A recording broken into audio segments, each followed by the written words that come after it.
My name is Bob Nagle, and welcome to the Quad B channel. September 1st. Not exactly sunshine state today, but we're kind of looking at halfway golden rays of sunshine. Convoluted the way to go about that. I continue on my police mission here. Yesterday I was wrong, 16 times more likely. That's encouraging to be killed by the police. People live with mental illness. There's something called the Mental Health Act, which gives the police an enormous amount of power in these type of situations. And if you're not turning around and being obsequious to them, you're going to be, you have the potential, what happened to Nikon Brandon there. You got 10 guys jumping on you and beating you, right?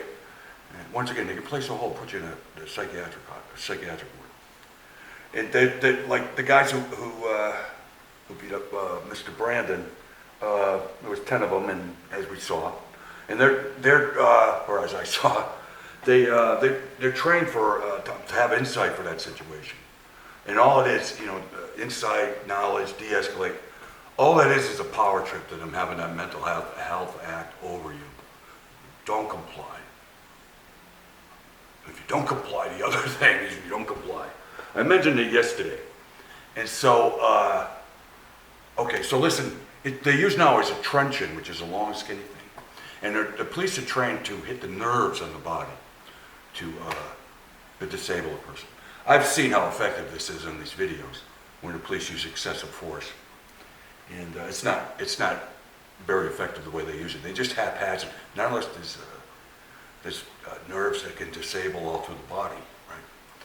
And yeah, that is basically like a slapjack that the police used to use back in the 40s, which was just a metal rod and a leather thing, and you just slap people. It would hurt. So they obviously outlawed. You kill people hitting them in the temple and such. So what I talked about yesterday, I talked about it's a Lamb method baton. That's what I was taught, like I said, and that was it was a PR-24. We used a pretty intimidating weapon, or defense weapon. It's a defense, well, it should be. Unless someone's going to be, whatever. But all it takes with 25 pounds of pressure to one clavicle, and that's going to disable somebody.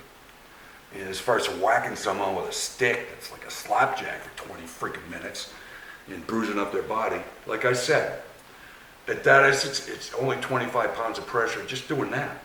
And that's going to disable someone. Anyone ever broke their clavicle? I haven't, but it's not good. Yeah, and it was, and the other thing was a wrist lock hold and a thumb lock hold.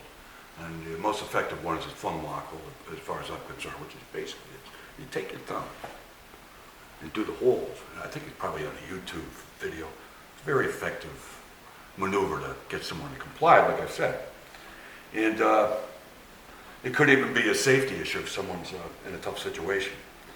But like I tell my wife, and like I've told my friends and family, not much family, right? Oh yeah, the keys. You're never alone without a weapon. You have keys. You put them between your finger, like such, like this weapon. Not to advocate this, but if you're ever in a situation you feel like you can't do anything, you can always do something. There's always something around. Especially your keys. You always got the keys with you, right? Do it like this, and that's with a second control. I'm maniacal. But, no. Something to make you feel much more safe. So, once again, this Mental Health Act, which they quick to invoke. And when they do invoke it, like they came with Mr. Brandon with 10 cops, which is obviously going to escalate. And they can't wait to get those little sticks out. So whacking you 100 freaking times, and it's preposterous. As far as what I was trained with, it's a very powerful injury. As far as serious, it's painful, both patella and clavicle, obviously. But it's better than killing someone. Well, it's better than someone whacking someone for 24 hours. I know neither's pleasant. I'm not advocating that by any means. But as opposed to face down in the rocks, middle of the street, instead of shooting him and killing him that way and smother, listen for his last breath. It'd be more humane, obviously. You know, it's a painful thing, but it's better than being dead, right?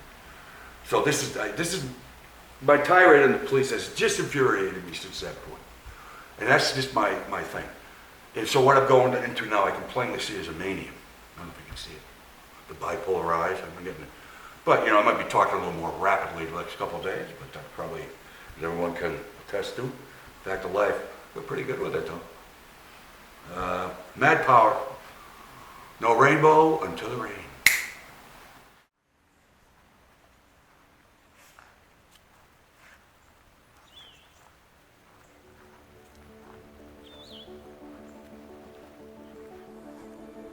Florida, baby.